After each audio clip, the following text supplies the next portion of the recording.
വേഗം വരുന്ന നമ്മളുടെ കർത്താവായ യേശുക്രിസ്തുവിൻ്റെ ധന്യനാമത്തിൽ എല്ലാവർക്കും സ്നേഹവന്ദനം. സകല ജാതികളിൽ നിന്നും അബ്രഹാം എന്ന വ്യക്തിയെ ദൈവം വിളിക്കുകയും ദൈവവിളി കേട്ട അബ്രഹാം തൻ്റെ ദേശത്തെയും ചർച്ചക്കാരെയും പിതൃഭവനത്തെയും വിട്ട് ദൈവത്തെ അനുസരിക്കുകയും അബ്രഹാമിൻ്റെ പിൻതലമുറക്കാരിൽ യാക്കോബിൻ്റെ കുടുംബത്തെ ദൈവം സ്വന്തം ജനമായി തിരഞ്ഞെടുക്കുകയും ചെയ്തു. യാക്കോബിൻ്റെ മകൻ ജോസഫ് മിസ്രൈമിൽ അടിമയായി വിൽക്കപ്പെട്ടു എങ്കിലും ദൈവം ജോസഫിനെ മിസ്രൈം ദേശത്തിലെ അധിപതിയാക്കി. സകല ദേശത്തും ഉണ്ടായ ക്ഷാമത്തിൻ്റെ ഫലമായി പലസ്തീനിൽ നിന്നും യാക്കോബും കുടുംബവും മിസ്രൈമിൽ എത്തി. മിസ്രൈമിൽ വന്ന യാക്കോബിൻ്റെ കുടുംബത്തിൽ ആകെ 70 പേർ ഉണ്ടായിരുന്നു. ഉൽപ്പത്തി 46:27. ഗോശൻ ദേശത്ത് പാർപ്പുറപ്പിച്ച ഇവർ വർദ്ധിച്ചു പെരുകി 70 പേർ 20 ലക്ഷമായി വളർന്നു. ദേശം ഇസ്രായേൽ മക്കളെ കൊണ്ട് നിറഞ്ഞു. പുറപ്പാട് 1:7.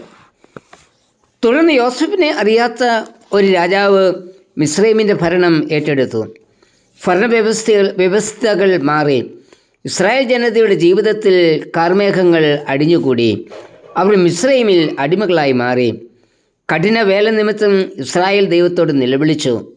നിലവിളി ദൈവസന്നിധിയിൽ എത്തി. ദൈവം അവരുടെ നിലവിളി കേട്ടു. അവരുടെ കഷ്ടത കണ്ടു. അവരുടെ സങ്കടങ്ങൾ അറിഞ്ഞു. പുറപ്പാട് 3:7. തൻ്റെ മക്കളുടെ നിലവിളി കേട്ട് പ്രതിക്രിയ നടത്തി രക്ഷിക്കുന്നവന് നമ്മുടെ ദൈവം എന്ന് ലൂക്കോസ് 18:7 വായിക്കുന്നു. നമ്മുടെ ദൈവത്തിൻ്റെ ചില പ്രത്യേകതകൾ ഈ ഭാഗത്തു നിന്ന് മനസ്സിലാക്കാം. 1. സകല കഷ്ടതകളിൽ നിന്നും വിടുവിക്കുന്ന ദൈവം.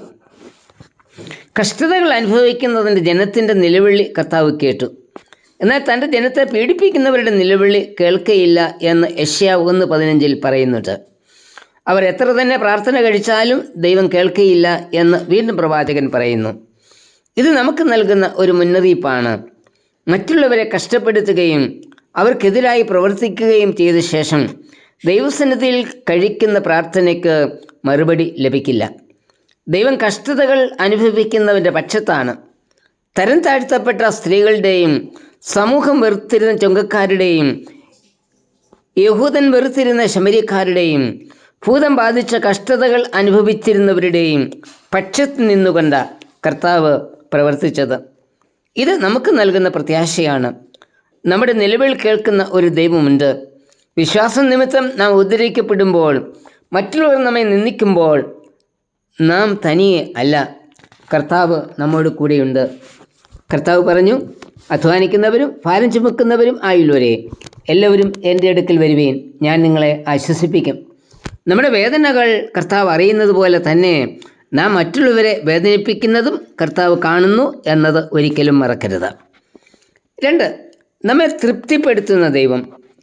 നമ്മുടെ ജീവിതത്തിലുണ്ടാകുന്ന കഷ്ടതകളെ മാറ്റി ആവശ്യമായ എല്ലാ അനുഗ്രഹങ്ങളും നൽകി നമ്മെ തൃപ്തിപ്പെടുത്തുന്നവന് നമ്മളുടെ കർത്താവ്. ധനം ഒരു വിഭാഗത്തിൻ്റെ മാത്രം കൈകളിൽ ഒതുങ്ങിയതിൻ്റെ ഫലമായി ദരിദ്രർ നിലവിളിക്കുന്ന ഒരു സാഹചര്യം പഴയ നിയമസഭയിൽ ഉണ്ടായി. ഈ ഒരു സാഹചര്യത്തിൽ ദരിദ്രൻ്റെ നിലവിളികൾക്ക് പരിഹാരമായിട്ട് യോബേൽ വർഷത്തിൻ്റെ ആചരണം ദൈവം നിയമിച്ചത്. ഇവിടെ പറയുന്നത്, ഒരുവൻ ദരിദ്രനായി തീർന്ന് തൻ്റെ അവകാശം വിറ്റാൽ യോബേൽ വർഷത്തിൽ യാതൊരു ബാധ്യതയും കൂടാതെ അവകാശം മടക്കി നൽകണം. അതായത് സമ്പത്തും ആടുമാടുകളും വർദ്ധിച്ച് അത് ഒരു ഭാഗം ആളുകൾ മാത്രം കൈയടക്കി വയ്ക്കുന്ന അവസ്ഥ ഉണ്ടാകരുത് എന്നതാ യോബേൽ വർഷം കൊണ്ട് ഉദ്ദേശിക്കുന്നത്. അതായത് എല്ലാവരും തൃപ്തരാകണം. ബിഷപ്പിൻ്റെ കരച്ചിൽ എവിടെയും കേൾക്കുവാൻ പാടില്ല. ഇന്ന് ദൈവം നൽകിയ ഈ ആലോചനയുടെ താളം തെറ്റിക്കുകയാണ് വിശ്വാസ സമൂഹം. ധനം വിശ്വാസ സമൂഹത്തിൻ്റെ കൈകളിൽ മാത്രം ഒതുക്കിയിരിക്കുന്നതിനാൽ ദരിദ്രർ നിലവിളിക്കുന്നു. ദരിദ്രൻ്റെ ഈ നിലവിളിക്ക് നാം ഒരിക്കൽ ഉത്തരം പറയേണ്ടവരാണ്. ആദിമസഭ നമുക്ക് മാതൃകയാകണം. ആദിമസഭയിൽ മറ്റുള്ളവർ ആരും ഉണ്ടായിരുന്നില്ല. ഓരോരുത്തൻ അവനവന് ആവശ്യം പോലെ വിഭാഗിച്ചു കൊടുത്തിരുന്നു. പ്രവൃത്തി 2:44 മുതലുള്ള വാക്യങ്ങൾ. ദൈവം നമ്മിൽ കൂടിയ മറ്റുള്ളവരെ തൃപ്തിപ്പെടുത്തുന്നത്.